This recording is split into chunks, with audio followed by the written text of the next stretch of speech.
우리가 이 세상 살 때 서로 더불어 살잖아요. 인간들이 서로 더불어 살면서 가장 중요한 건 서로의 마음을 아는 것이 중요한 것 같아요.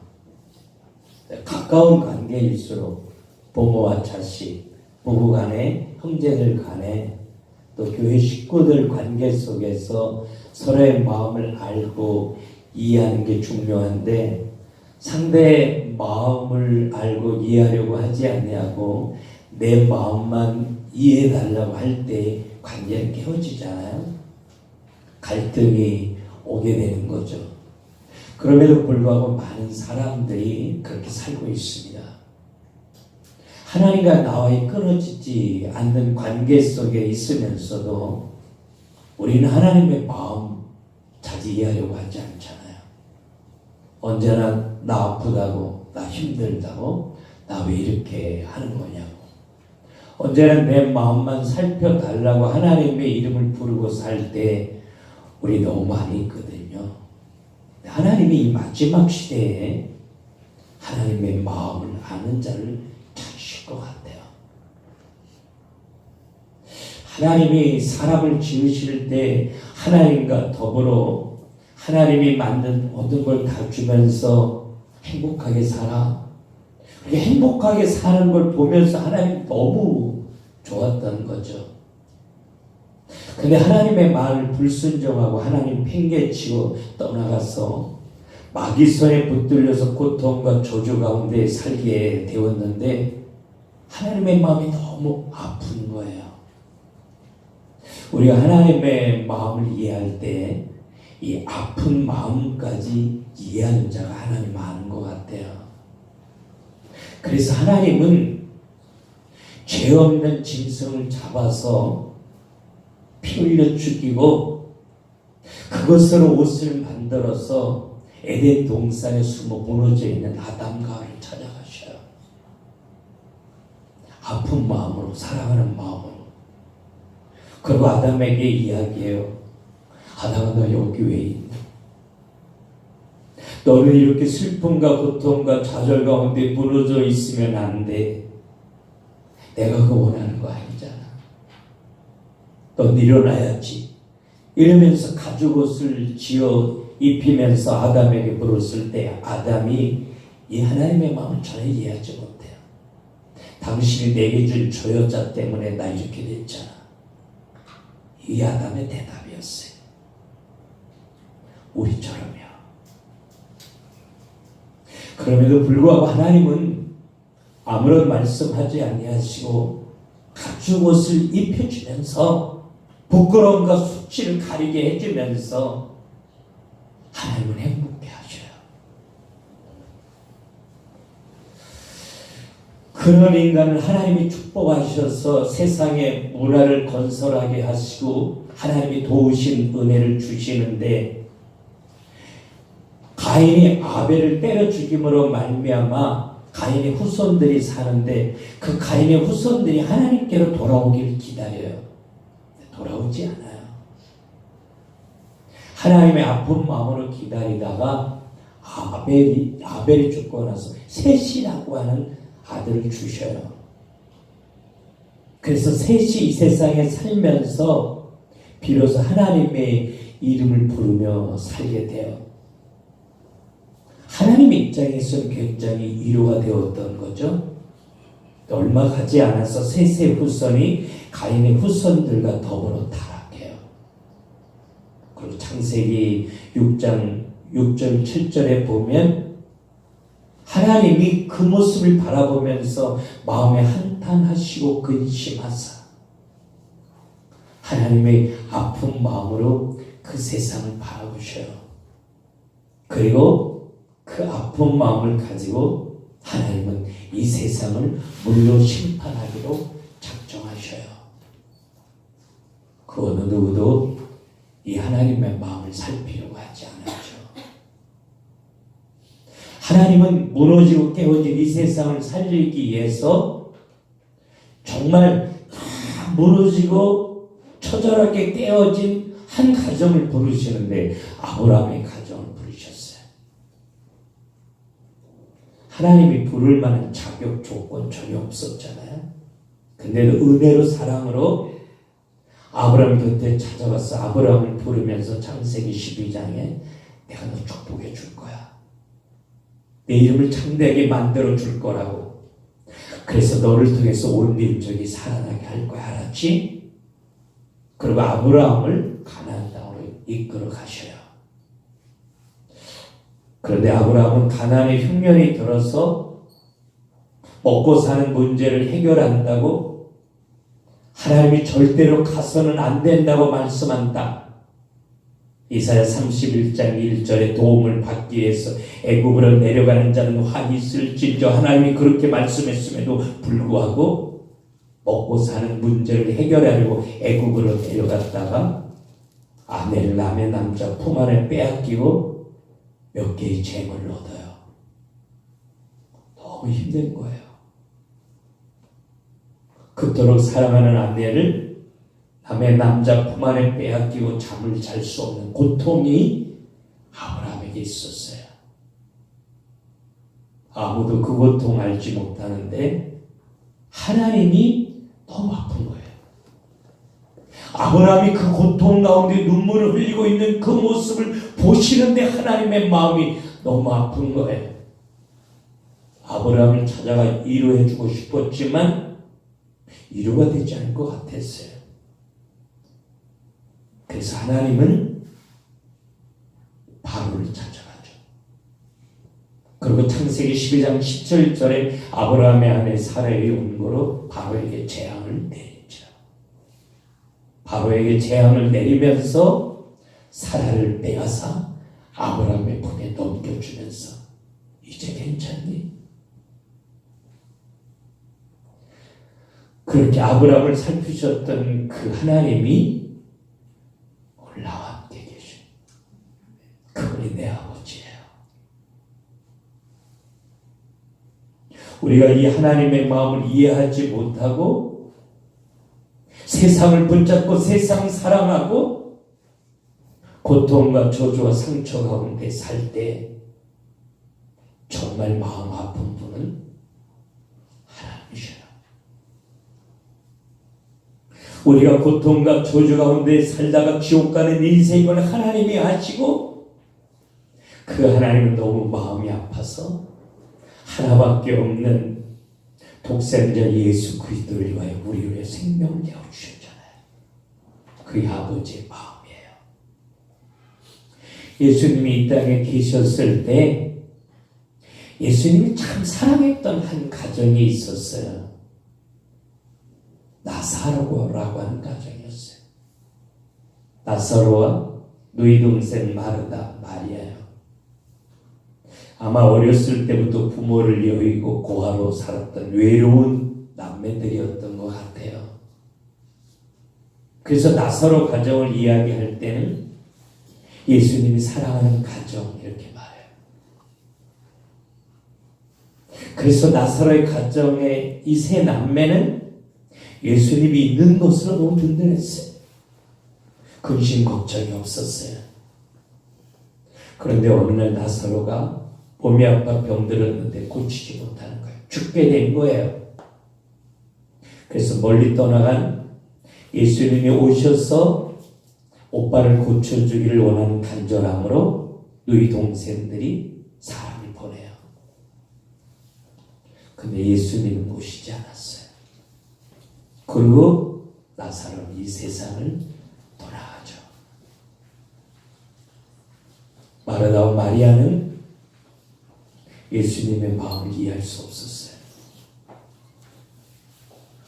그렇게 나사로가 죽고 나흘이 되었을 때 예수님이 이용을 무릅쓰고 나사로의 가정에 찾아오셔요. 마르다와 마리아 중에 마리아는 늘 예수님과 가까이 있는 걸 좋아했었잖아요. 예수님이 말씀하는 걸 너무 듣기 좋아했어요. 마리아는 나가지 않아요. 마르다 혼자 나가서 예수님을 마중하면서, 이게 요한복음 11장 이야기예요. 조금만 일찍 오면 우리 오빠 죽었을 텐데, 우리 사랑하는 거 맞아? 지금 예수님의 마음을 전혀 이해하지 못하고 예수님에게 푸념을 말해요. 예수님이 너무 마음이 아파서 마리아 나오라고 그러라고. 그래서 마리아가 나왔을 때 마리아가 언니처럼 똑같이 얘기해. 주님이 여기 계시면 우리 오빠 안 죽었잖아. 왜 하는 거야? 이게 마르다와 마리아의 반응이었어요. 예수님의 마음을 몰랐기 때문이에요. 예수님은 십자가를 눈앞에 두고 오고 오는 인류에게 꼭 하고 싶은 메시지가 하나 있었어요. 나는 부활이요 생명이니 나를 믿는 자는 죽어도 살겠고 무릇 살아서 나를 믿는 자는 영원히 죽지 아니하리라. 이 생명의 메시지를 많은 사람들에게 하고 싶었다고요. 이걸 예수님이 가장 사랑하는 나사로를 통해서 하고 싶었어요. 나사로가 병들어 누워있는 걸 아시면서 나사로가 병들어 죽어가는 모습 때문에 마르다와 마리아가 눈물로 밤을 지새는 걸 알면서도 가실 수 없었어요. 왜? 죽어야 살릴 수 있으니까요. 그래야 죽은 나사로를 향해서 나는 부활이요 생명이라고 하는 이 메시지를 이 땅의 많은 사람들에게 할 수 있었으니까. 관심이 없어서가 아니었어요. 나사로의 가정을 너무 많이 사랑했기에 그 가정의 문제를 지켜보신 거죠. 아니 그 문제를 허락하신 거죠. 마리아가 나와서 주님이 여기 계시면 우리 오빠 안 죽었잖아 그렇게 이야기하는데 너무 마음이 아파. 요한복음 11장 35절에 주님이 눈물을 흘리시더라. 너무 마음이 아파서 울어요. 나사로가 죽어서 나사로 살릴 건데 정말 생명처럼 소중하게 사랑하는 정말 내 모든 걸 내어주고 싶었던 그들인데 그들이 주님의 마음을 너무 알지 못하는 거예요. 우리가 그렇지 않아요. 아니 제가 그랬어요. 내가 문제 앞에 있을 때 하나님이 이해가 되지 않을 때 주님은 살아계신 거 맞냐고 날 사랑하는 거 맞냐고 내가 아픈 거 알긴 않냐고 입이 있으면 말해보라고 이게 제 반응이었어요. 우리는 내가 원하지 않는 자리에 하나님이 나를 세워놓으셨을 때 하나님의 마음을 이해하려고 하지 않아요.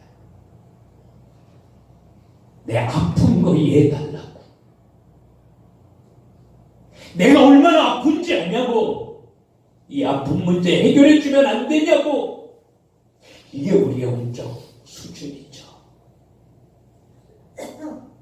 정말 하나님과 나와의 관계가 하나이길 원한다면 한 번밖에 없는 우리 인생이 하나님 앞에 기쁨이 되어지길 원한다면 하나님의 마음을 알고 싶어 해야 돼요. 하나님의 마음을 아는 자를 하나님이 찾으셔요.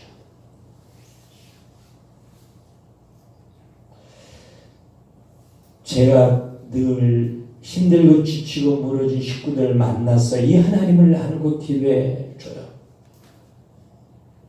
그럴 때마다 하나님의 마음 느껴져요. 위로해주고 싶은 하나님의 마음, 싸매어주고 싶은 하나님의 마음. 그래서 언제나 어느 곳에라도 주님이 가라고 하시면 기쁨으로 가고 싶어요.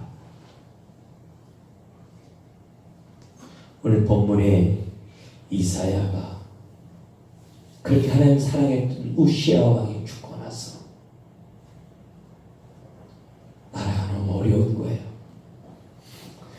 하나님도 알지 못하는 이방 민족들에게 짓밟혀 사는 게 너무 마음이 아픈 거예요. 그래서 성전에 가요. 도대체 하나님이 어떤 마음을 갖고 계신 건지 알고 싶었던 거죠. 성전에 올라가서 하나님 앞에 간절히 기도하는 모습이 오늘 우리가 읽은 이야기예요. 하나님의 마음을 알고 싶어서, 하나님의 뜻을 구하고 싶어서 성전에 올라가서 기도하는데, 그때 제일 먼저 발견한 게 나 정말 안 되는 인생이구나. 나 이거밖에 안 되는구나. 내가 하나님을 이해하지 못하고 알지 못해서 내 이 더러운 입술로 하나님의 마음을 찌르고 사는 인생이구나. 자기 연약한 모습을 발견해요. 그래서 오늘 이사야 6장에 하나님, 나 하나님 너무 몰랐던 것 같아.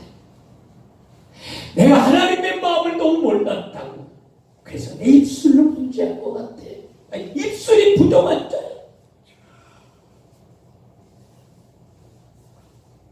이해가 가요. 우리가 그렇게 살잖아요. 천사가 와서 괜찮아, 괜찮아. 입술을 치죠. 이사야를 깨끗게 하셔.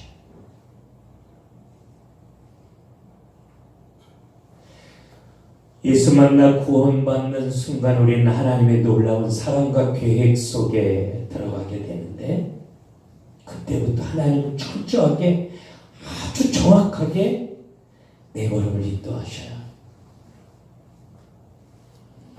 제가 지난주 수요일날 설교하면서 잠언 3장 5절 6절을 함께 나눴어요. 내가 너희들한테 원하는 거 한 가지 있어. 나 신뢰해 주면 안 돼. 여호와를 신뢰하라. 내가 너희를 어떠한 방법으로 어떤 자리로 인도해 갈지라도 내가 너를 사랑하기 때문인 줄 알고, 내가 너를 통해서 세상 살리고 싶어서 이 일로 인도하는 줄로 믿고, 혹시 네 생각에 맞지 않아도, 네가 아픔이 있고 힘이 들어도 나 좀 신뢰해 주면 좋겠어. 제발 네 명철을 의지하지 말고 나 신뢰해 주라. 그 말씀 함께 나눴어요. 하나님의 마음을 모르면 신뢰할 수 없어요. 하나님의 마음을 모르는데 하나님을 따라갈 수 없는 거라고요. 하나님의 마음을 모르는 자가 내가 원하지 않는 자리에서 감사하고 찬양할 수 없어요. 그러나 내가 어떤 자리에 있을지라도 이 자리에 나를 세우시니 하나님이 분명하다면, 그리고 나를 사랑하는 하나님의 마음을 안다면, 이 자리가 정말 벗어나고 싶은 네 자리가, 비껴가고 싶은 네 자리가, 낙심하고 좌절할 수밖에 없는 네 자리가 내 인생의 최고의 축복의 자리로 느껴져요.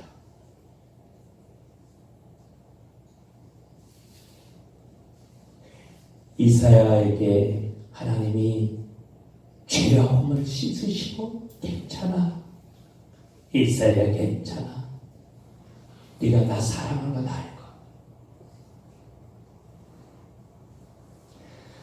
그랬을 때 이사야가 하나님의 마음이 뭔지 알고 싶어 해서 하나님 앞에 기도할 때 하나님이 이사야에게 말해요. 내 백성 살리고 싶어. 내가 사랑하는 백성이 눈물을 흘리며 아픔과 고통 가운데 있는 게 나 너무 마음 아파.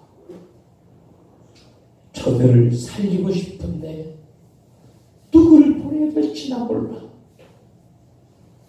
이게 하나님의 마음이었어요.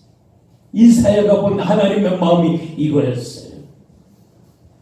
여러분, 정말 하나님의 마음을 알고 이해하기를 원한다면 내가 만난 아픔의 자리에서, 실패의 자리에서, 문제의 자리에서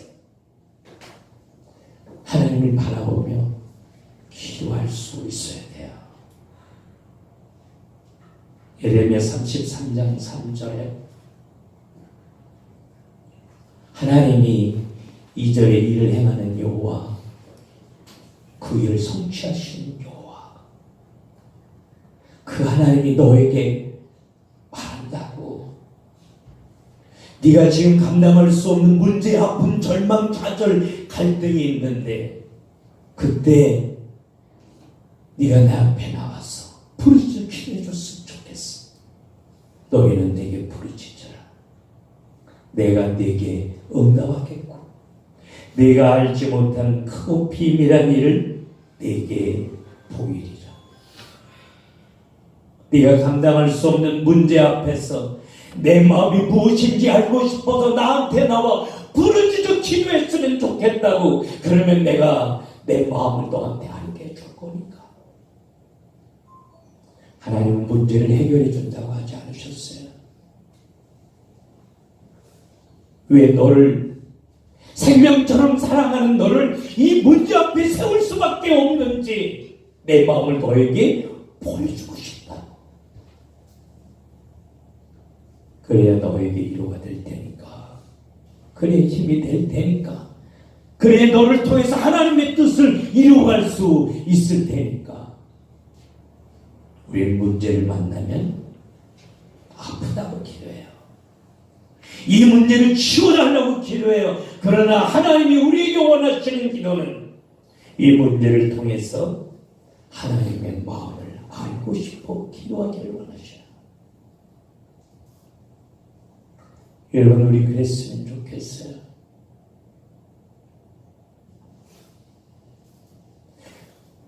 우리가 서 있는 이 자리, 빨리 옮겨가고 싶은 이 아픔과 고통의 자리, 절대로 우연히 온 거 아니에요.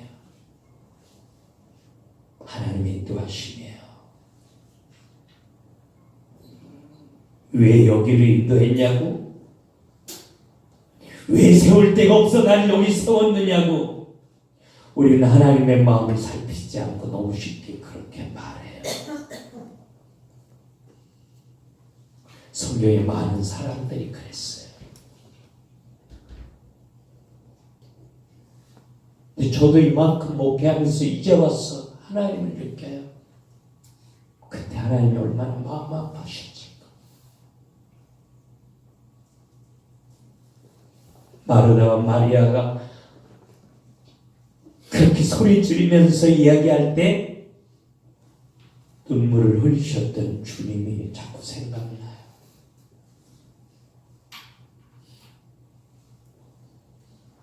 하나님의 마음을 알았으면 좋겠어. 왜 날 택하셨는지, 왜 날 부르셨는지, 왜 내게 응답하시고 축복하실 수밖에 없는 건지, 왜 나를 오늘 이 문제 옆에 세워놓으신 건지. 하나님의 마음을 알고 이해하면 그때 하나님의 손으로 일을 행하실 줄로 접니다. 하나님의 손으로 일을 성취해 가신다고요. 오늘 이사야가 누구를 보내지? 어떻게 해야 이 고통과 절망 가운데 있는 내 백성을 살리지? 나 어떻게 해야 돼? 하나님의 이 마음이 보여지는데 이사야가 큰 소리로 외쳐요. 날 보냈어요. 날 보내달라고요. 그 자리가 혹시 죽을 수밖에 없는 자리라고 할지라도 나가고 싶어요. 하나님의 마음을 아니까 이사야가 계산하지 아니하고 환경을 생각하지 않고 주여 나를 보내소서 그렇게 말할 수 있었던 것 같아요. 하나님의 마음을 아는 자가 일어날 수 있어요. 하나님의 마음을 아는 자가 세상을 살릴 수 있는 거라고요. 우리가 사는 세상은 우리가 생각하는 것보다 훨씬 더 영적으로 무너져서 세상의 모든 사람들이 하나님을 대적해요. 하나님 조롱해요. 이제는 교회가 힘을 잃고 세속화되어져 가고 있는 절망의 자리에 이 무너지고 깨어진 이 세상 바라보면서 하나님의 마음이 얼마나 처절하게 무너질까. 이사야가 보았던 하나님의 마음, 우리가 기도하는 가운데 그 마음 살피면서 하나님 나 보내줘, 하나님 나를 보내주시옵소서. 그렇게 고백하며 기도하는 사람을 하나님 찾으실 것 같아요.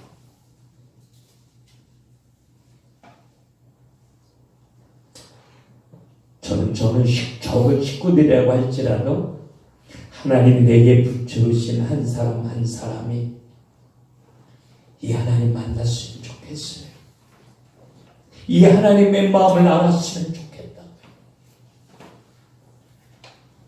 내 육신의 평안함, 안락함, 풍성함, 이것이 우리 삶의 목적이 아니라 하나님의 마음을 알기에 나를 보내소서.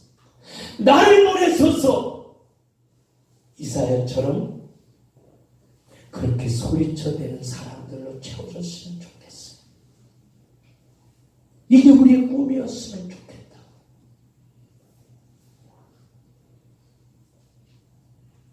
그래서 하나님은 우리에게 마태복음 6장 33절에 우리에게 필요한 건 참 많이 있지만 너희들이 꼭 먼저 해야 될 게 있는데 너희는 먼저 그의 나라와 그의 의를 구하라.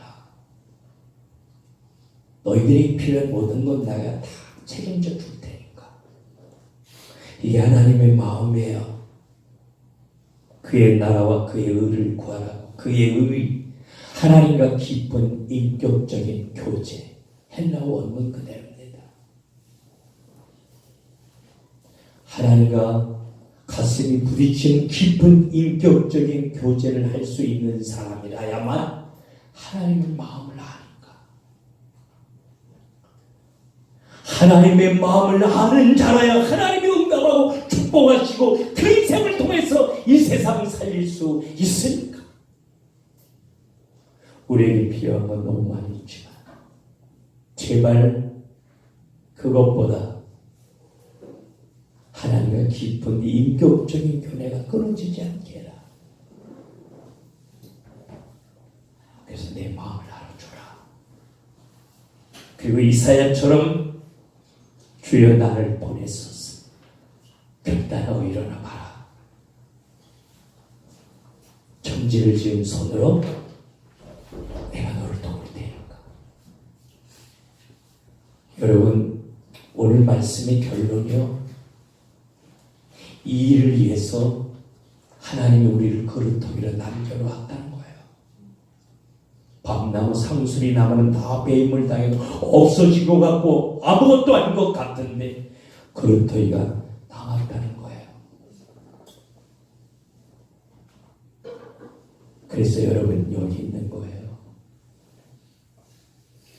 하나님이 여러분들을 그루터기로 남겨놓으셨기 때문에 거룩한 시 이렇게 얘기해요. 우리 인생이 보잘것없고 아무것도 아닌 것 같지만, 상처투성이지만, 실패투성이지만, 여전히 부족하고 연약하지만 내가 거룩한 시기에 생명이 있어 나를 통해서 내 가정과 교회와 열방이 살아나는 놀라운 일들이 분명히 일어날 줄로 믿고 하나님 바라보고 살기를 원하신다는 거예요. 여러분이 이 자리에 있는 거 우연히 있는 거 아니에요. 여러분 좀 부족하고 연약해요. 맞아요. 그러나 우리의 만남 우연히 온 거 아니에요. 하나님이 우리를 그루터기 남은 자로 두었기 때문이에요. 하나님의 마음을 아는 자, 그래서 그 하나님의 마음을 알기에 가슴이 뜨거워져서 손을 높이 들고 주여 나를 보내소서 이렇게 고백할 수 있는 자로 남겨두셨기에 하나님이 여러분을 이 자리에 세워놓으실 거예요. 하나님 하실 거예요. 한 번밖에 없는 인생인데 남은 인생만큼은 하나님의 마음을 아는 자가 되게 해주세요. 제가 인생을 60이 훌쩍 넘어 살면서 아프고 힘들 때 참 많이 있었어요. 가장 아플 때 우리 아들이 힘들 때 가장 아팠어요. 여러분, 내가 문제 앞에 있을 때, 내가 힘들어 한숨 짓고 눈물을 흘릴 때 주님이 가장 아프셔요. 그 주님의 가장 아픈 마음까지 알고 이해하는 자가 되어지길 원하셔요. 주님의 마음이 아플까봐, 아니 주님의 기쁨이 되고 싶어서 때로는 내려놔요. 때로는 포기해요. 때로는 입을 다물어요. 주님이 아플까봐요. 우리를 향한 하나님의 사랑, 하나님의 계획 아는 것 중요해요. 그러나 내가 힘들 때 주님의 아픈 마음도 이해했으면 좋겠어요. 그래서 우리의 남은 인생만큼은 하나님의 마음을 깊이 살피면서 하나님의 마음을 쉬운게 해드리고 싶어서 하나님의 이름을 부르며 주의 보좌 앞에 나가다가 하나님이 나를 얼마나 사랑하신 하나님인지, 하나님이 얼마나 위대하고 놀라운 하나님인지 경험하고 간증하며 살 수 있기를 주님의 이름으로 축원합니다.